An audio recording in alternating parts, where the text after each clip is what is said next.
আসসালামু আলাইকুম। আজকে আমাদের জেনারেটর ঠিক করানো হচ্ছে, মিস্ত্রি এসেছে। আজকে 11টা থেকে সকাল 11টা থেকে ঠিক করতেছে। এই পর্যায়ে ঠিক মোটামুটি হয়ে গেছে। এখন রাত বাজে 8টা।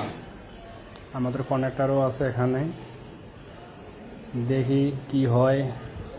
আশা করা যায় আল্লাহর রহমতে ভালো হয়ে যাবে ইনশাআল্লাহ। আল্লাহ বাদশা। এই যে সম্পূর্ণ শেষ, তেলের লাইন লাগানো হচ্ছে। তেলের লাইন লাগানোর পরে স্টার্ট হবে। এই যে মালিক পক্ষ এসেছে দেখার জন্য। 3 দিন থেকে আমাদের কাজ অফ আছে।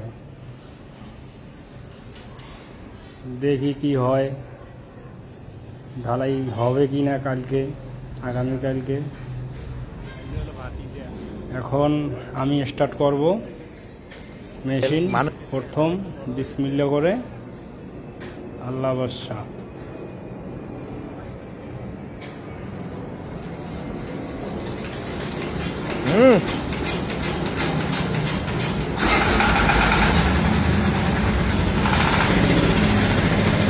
মেশিন স্টার্ট হয়ে গেছে আলহামদুলিল্লাহ, চলতেছে। ভালো করবেন, সুস্থ থাকবেন।